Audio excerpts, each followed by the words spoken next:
राम राम दोस्तों, जय बाबा नीम करोली महाराज जी की। आशा है कि आपके घर परिवार में भी सभी कुशल मंगल होंगे। बाबा नीम करोली जी की पार कृपा आपके ऊपर होगी, यही मैं प्रार्थना करता हूँ सभी देवी देवताओं से। दोस्तों, आज मैं आपको सुनाता हूँ एक बहुत ही पौराणिक कहानी है। कुल देवी धर्म की कहानी है ये। इसे पूरा सुने और आगे भी शेयर करें। अगर आपने चैनल को सब्सक्राइब नहीं किया है तो मेरे भाई, मेरी बहना, मेरी माताएं चैनल को सब्सक्राइब कर ले ताकि आपको लगातार धर्म लाभ मिलता रहे। तो शुरू करते हैं। कुल देवी।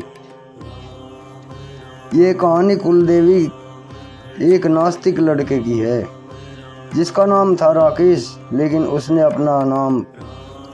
अपना नाम पसंद नहीं था, इसलिए उसने अपना नाम रॉकी रख लिया था। वह अपने गांव से दूर एक शहर में एक डांसिंग क्लब में काम करता था और हमेशा रंग भरी दुनिया जीने की उसमें मसरूफ हसरत रहती थी। सुबह से शाम तक उसका जीवन नाच गाना और शराब में व्यतीत होता था। एक बार की बात है, वह अपने काम से कुछ दिनों के लिए दूर होना चाहता था।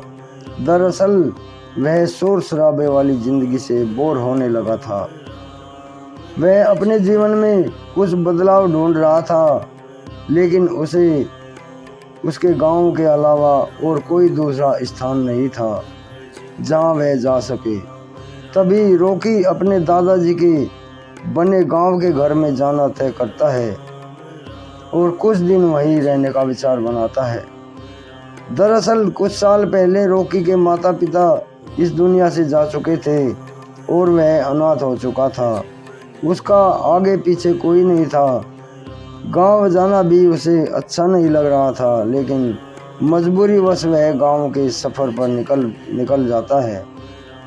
जैसे ही गांव की सीमा रेखा में पहुंचता है, उसकी नज़र एक बरगद के पेड़ पर पड़ती है जिसके चारों तरफ लोगों का हजूम लगा होता है और गांव के लोग बरगद के पेड़ को लाल कलर के चंदन से रंग रहे होते हैं।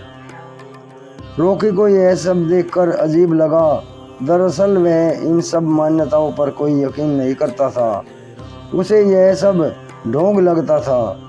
रॉकी गांव के अंदर अपने घर की ओर बढ़ गया और अपने घर पहुंचकर देखता है कि घर की हालत बहुत जर्जर हो चुकी है, लेकिन फिर भी वह रहने लायक तो था ही, इसलिए वह अंदर प्रवेश कर गया और साफ सफाई करके रहने लायक व्यवस्था बनाने में जुट गया।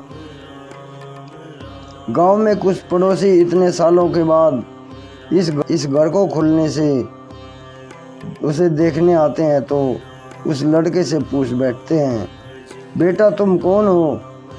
तब वह अपना परिचय देना चाहता है और कहता है, यह मेरे दादाजी का घर है। तभी वह अपने दादाजी के नाम को उन्हें बताते हैं और गांव के बुजुर्ग लोग उसे पहचान लेते हैं और कहते हैं, बेटा कोई आवश्यकता हो तो हमें बताना, जब तक तुम्हें रहना है आराम से रहो। मुस्कुराते हुए जवाब देता है, जी जरूर। लेकिन रॉकी का ध्यान अभी उसी बरगद के पेड़ पर अटका हुआ था। तभी रॉकी एक बुजुर्ग व्यक्ति के पास जाकर बरगद के पेड़ से जुड़ी हुई बातों को पूछता है। तो बुजुर्ग व्यक्ति बताते हैं कि वहाँ हमारी कुल देवी है जिसकी पूजा हम हर महीने करते हैं और उन्हीं की वजह से इस गांव में खुशहाली बनी रहती है।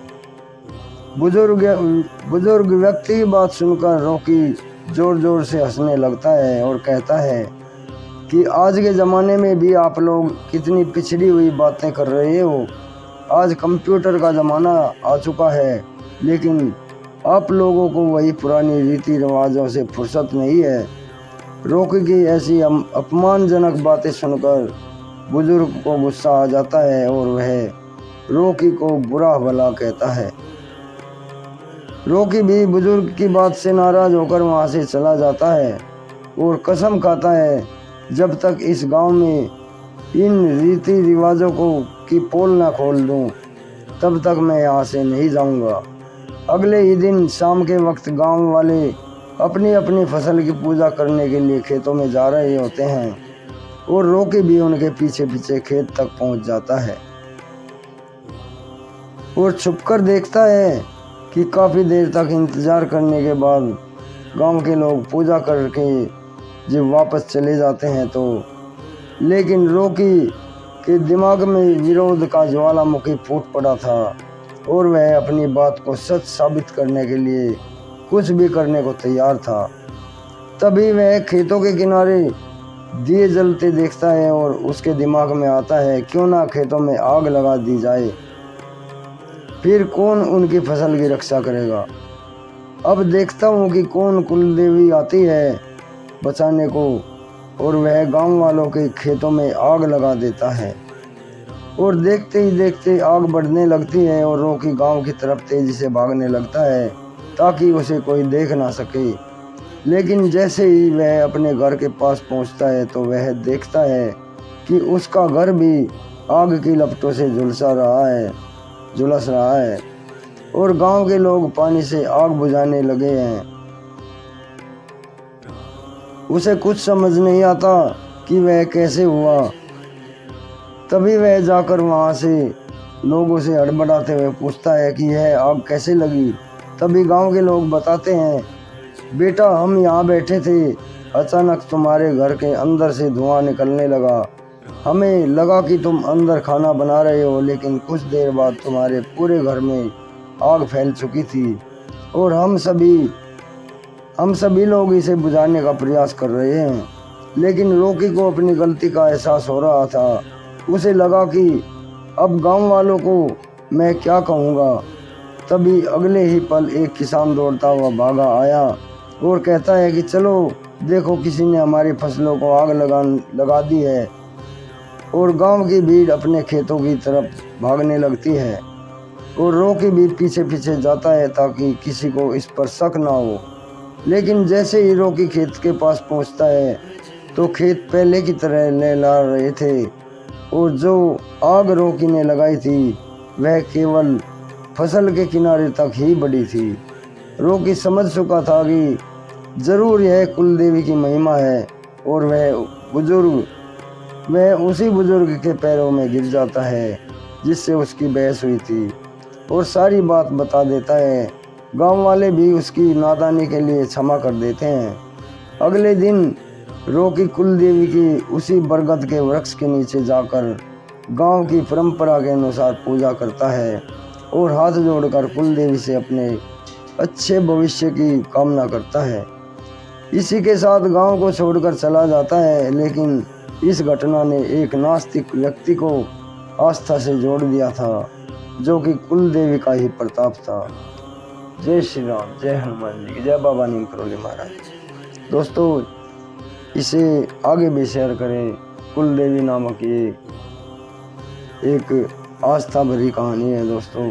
एक नास्तिक को आस्तिक बना दिया कुलदेवी ने। ये परंपराएं हमारी ऐसे ही यूं ही नहीं होती दोस्तों। इसमें एक बहुत ही पौराणिक और हमारे देवों की कहानियाँ जुड़ी हैं। उनका प्रभाव, उनका प्रताप इनसे जुड़ा हुआ है। तो अपनी जो ये प्रेरणा है, अपनी जो हमारी मान्यताएं हैं, हमारी परंपराएं हैं, इनका पूरा सम्मान करें और अपने धर्म के साथ जिए, धर्म के साथ मरे। जय राम जी की।